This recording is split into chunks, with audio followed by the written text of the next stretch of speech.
Em primeiro lugar, nós vamos ver uma falha a um sistema que muitas empresas usavam, era bastante usado no início da década de 90 e hoje já caiu um pouco em desuso. Mas mesmo assim, mesmo a própria empresa que possui o sistema não estar utilizando esse sistema mais, esse sistema ainda está no ar e, portanto, é possível de se entrar na rede daquela empresa através dele. Eu estou falando dos servidores de acesso remoto, ou RAS, Remote Access Servers. O que é um RAS? O RAS é um computador que tem muitos modems, tem um banco com diversos modems. Esses modems aceitam ligações, eles atendem ligações vindas de fora. É um pouco diferente desse modem que você tem aí na sua casa, que você usa para discar para o seu provedor. Esses modems dos RAS, eles atendem as ligações. Na realidade, os próprios provedores de acesso à internet, hoje em dia, são os maiores usuários desses RAS. Eles têm também computadores que têm diversos modems, e esses modems é que atendem a ligação do seu modem quando você disca para lá. Estou falando de acesso discado e não de acesso de banda larga por enquanto. Um RAS, sendo um computador com diversos modems que atendem ligações, nós podemos inferir que, se uma empresa qualquer ainda possui algum servidor desse tipo, é possível que nós usemos esses modems para entrar nessa empresa. Para o nosso exercício, nós vamos tentar discar para os RAS dos próprios provedores de acesso, que são números de telefone que são do conhecimento de todos e não há crime nenhum em fazer isso. Mas você pode usar a mesma técnica que nós vamos ver para tentar procurar aí na sua cidade empresas que ainda possuam esse tipo de servidor. Qual que é o problema disso daí? Bem, normalmente esses servidores de acesso remoto de empresas, eles ligam, uma vez que você deu o usuário e a senha correta, obviamente, eles conectam você diretamente à rede da empresa, sem passar por firewall. Se a gente conseguir descobrir o usuário e a senha, o login e a senha de algum usuário, a gente consegue entrar numa rede de terceiros de uma grande empresa sem muitos problemas e de uma maneira, digamos assim, limpa. Você não vai quebrar programa nenhum, você não vai aproveitar falha de nada. Você vai estar simplesmente usando um serviço que a própria empresa está oferecendo. Por que as empresas têm esse tipo de servidor, né? Esse tipo de acesso remoto? Bem, eu mesmo já trabalhei em várias empresas em que os funcionários precisam viajar pelo país, né? Ou até para fora do país. E antes da internet ser algo barato, e antes das VPNs, que nós vamos falar ainda numa futura videoaula, antes das VPNs serem algo comum, corriqueiro, a maneira mais barata de um funcionário viajante poder se conectar à rede da empresa para mandar o seu relatório, para consultar o seu e-mail, para se conectar a algum sistema que é necessário para o trabalho dele, a maneira mais fácil e mais direta era realmente através desses servidores de acesso remoto. Bem, qual seria a maneira manual de descobrir se alguma empresa ou alguma organização possui um servidor desse? Vamos supor o seguinte: você acha que a empresa, vamos dar um nome fictício para a empresa lá, a empresa ABC123.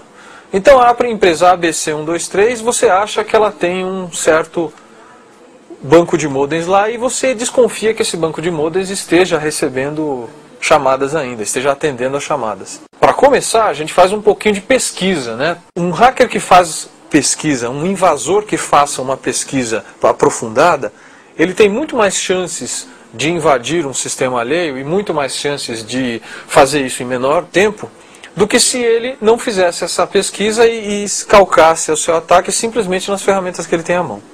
A primeira pesquisa que você tem que fazer é: quais são os números de telefone dessa empresa?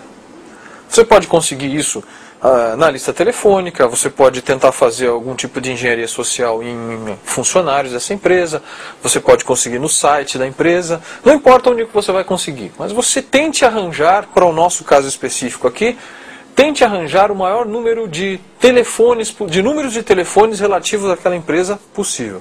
Então a nossa empresa ABC123, você fez essa pesquisa toda e descobriu que os números delas variam desde 4567-0001 até 4567-0100. Então nós temos aí 100 números de telefone que são os números de telefone que essa empresa possui. O que nós temos que fazer é descobrir quais desses números são modems, quais desses números são aparelhos de fax, quais desses números são ramais de outras pessoas, quais desses números são linha de callback, que é uma linha que você liga para essa linha e ela te dá um novo tom de descagem.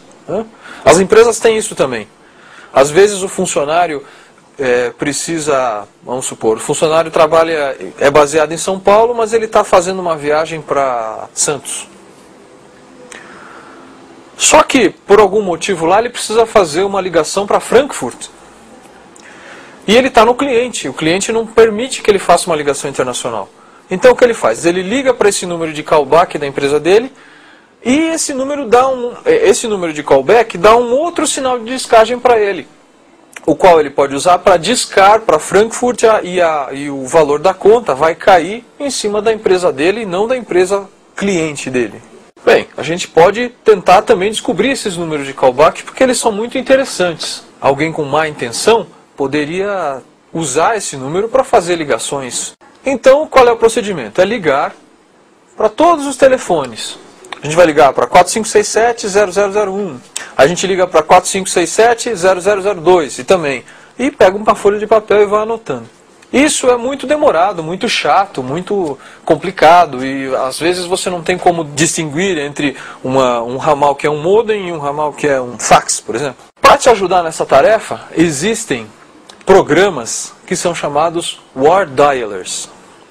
Os Word Dialers, eles simplesmente pegam uma lista de números quaisquer que você mesmo preparou, que você mesmo forneceu a ele, e eles vão automaticamente ligando, através do modem do seu micro, eles ligam para esse número. E, dependendo da resposta, eles mesmos detectam se lá tem um modem, se lá tem uma voz feminina, se lá tem uma voz masculina, se lá tem um aparelho de fax, se lá tem silêncio. Às vezes o ramal atende e fica em silêncio por algum motivo. A central telefônica dele está programada para isso. E tudo isso, os Word Dialers, que são esses programinhas, eles detectam para você. No final eles vão te dar uma lista com todos os números que foram descobertos. E nessa lista ele vai dizer, ó, número tal é modem, número tal é fax, número tal é ramal. Essa número tal é uma linha de callback. E assim por diante. Por que você usaria um Word Dialer como esse? Bem, em primeiro lugar, se você é responsável pela segurança da sua empresa, você normalmente não é responsável só pela segurança da informática, e sim por toda a segurança das tecnologias da informação. E isso inclui também as suas linhas telefônicas.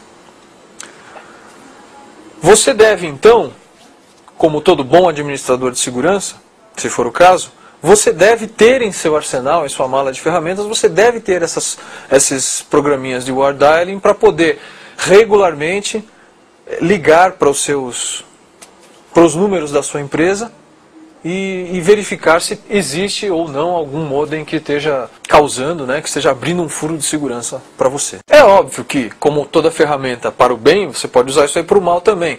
Então se você tiver má intenção, você pode usar essa ferramenta para varrer um grande número de telefones na sua cidade até achar alguns modems. E acredito que você vai achar alguns mesmo.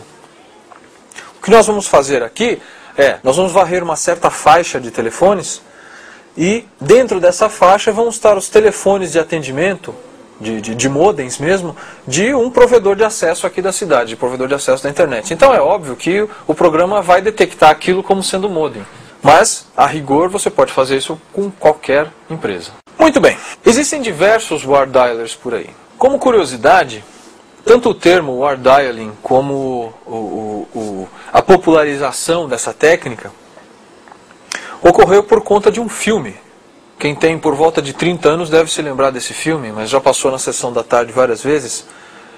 O filme Jogos de Guerra, estrelado pelo Matthew Broderick. No filme, ele usa justamente